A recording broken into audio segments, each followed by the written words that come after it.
Hello बच्चों, कैसे हैं आप। उम्मीद करती हूँ आप बढ़िया और एकदम मज़े में होंगे। तो आइए बच्चों, आज हम सरदार पूरन सिंह द्वारा रचित एक निबंध पढ़ेंगे जिसका नाम है सच्ची वीरता, जो हमें सच्चाई के बारे में बताएगी। तो बच्चों, इस निबंध को शुरू करने से पहले उसका संक्षिप्त परिचय ले लेते हैं।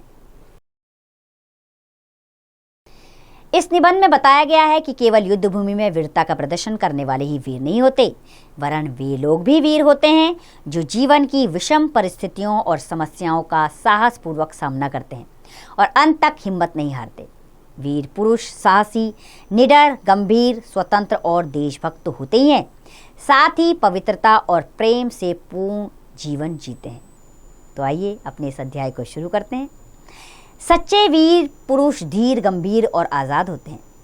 उनके मन की गंभीरता और शक्ति समुद्र की तरह विशाल और गहरी तथा आकाश की तरह स्थिर और अचल होती है, अचल जिसे कोई हिला न पाए। परंतु जब ये शेर गरजते हैं तब सदियों तक उनकी दहाड़ सुनाई देती है और अन्य सब आवाज़ें बंद हो जाती हैं। अर्थात जो सच्चे वीर पुरुष होते हैं वो गंभीर होते हैं, आज़ाद ख्यालों के होते हैं, लेकिन अगर किसी ने उन्हें ललकारा तब वो सबकी आवाज़ें बंद कर देते हैं। एक बार एक बागी गुलाम और एक बादशाह के बीच बातचीत हुई। यह गुलाम कैदी दिल से आज़ाद था। बादशाह ने कहा, मैं तुमको अभी जान से मार डालूंगा, तुम क्या कर सकते हो। गुलाम बोला, हाँ, मैं फांसी तो चढ़ जाऊंगा, पर तुम्हारा तिरस्कार तब भी कर सकता हूँ। इस गुलाम ने दुनिया के बादशाहों के बल की हद दिखला दी। बस इतने ही जोर और इतनी ही शेखी पर झूठे राजा मारपीट कर कायर लोगों को डराते हैं। क्योंकि लोग शरीर को अपना जीवन का केंद्र समझते हैं, इसलिए जहाँ किसी ने इनके शरीर पर ज़रा जोर से हाथ लगाया, वहीं वे मारे डर के अधमरे हो जाते हैं। अधमरे यानी कि आधे मरे हुए। केवल शरीर रक्षा के लिए ये लोग इन राजाओं की ऊपरी मन से पूजा करते हैं। तो बच्चों, आप सोचकर बताइए, कौन लोग मारे डर के अधमरे हो जाते हैं।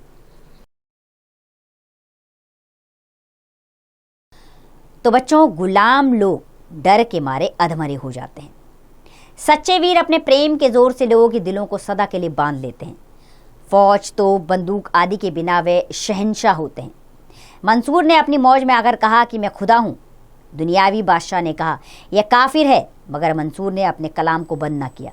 पत्थर मार मार कर दुनिया ने उसके शरीर की बुरी दशा की, परंतु उस मर्द के मुंह से हर बार यही निकला, अनंकल यानी अहम ब्रह्मास्म, मैं ही ब्रह्म हूँ। मंसूर का सूली पर चढ़ना उसके लिए केवल खेल था। महाराणा रणजीत सिंह ने फौज से कहा, अटक के पार जाओ।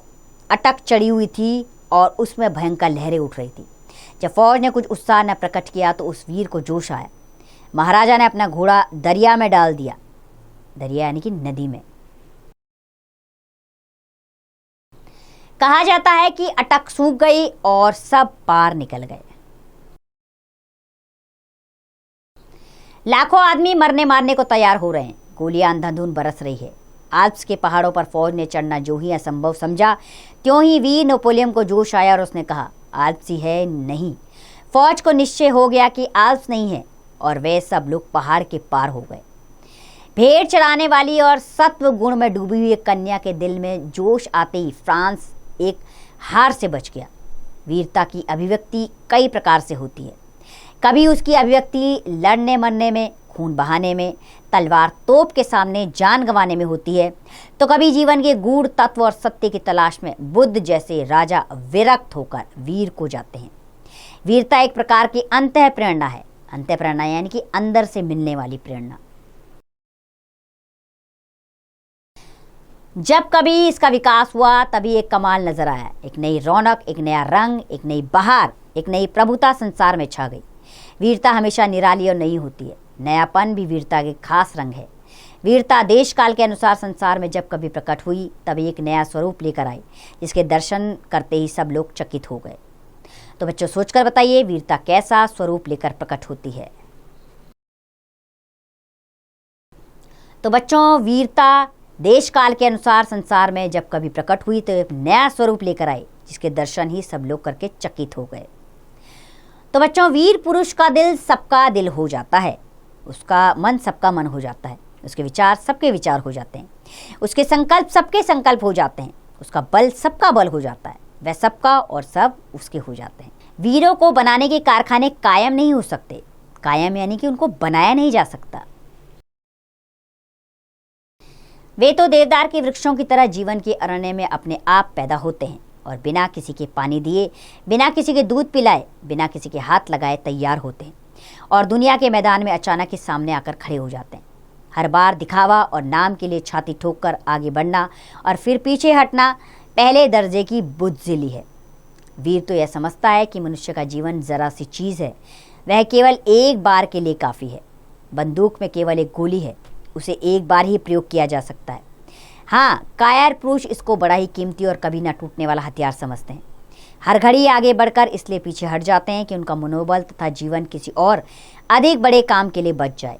गरजने वाले बादल ऐसे ही चले जाते हैं, परंतु बरसने वाले बादल जरा सी देर में मूसलाधार वर्षा कर जाते हैं। तो बच्चों, अब सोचकर बतलाइए, कायर पुरुष किसको बड़ा ही कीमती और कभी ना टूटने वाला हथियार समझते हैं? तो बच्चों, कायर पुरुष बंदूक और उसमें रखी गोलियों को बड़ा ही कीमती और कभी ना टूटने वाला हथियार समझते हैं। हर घड़ी आगे बढ़कर इसलिए पीछे हट जाते हैं कि उनका मनोबल तथा जीवन किसी और अधिक बड़े काम के लिए बच जाए। गरजने वाले बादल ऐसे ही चले जाते हैं, परंतु बरसने वाले बादल जरा सी देर में मूसलाधार वर्षा कर जाते हैं। वीर पुरुष का शरीर कुदरत की समस्त ताकतों का भंडार है। कुदरत का यह केंद्र हिल नहीं सकता। सूर्य का चक्कर हिल जाए तो हिल जाए, परंतु वीर के दिल में जो दैवी केंद्र है वह अचल है। कुदरत की नीति चाहे विकसित होकर अपने बल को नष्ट करने की हो, मगर वीरों की नीति बल को हर तरह से इकट्ठा करने और बढ़ाने की होती है।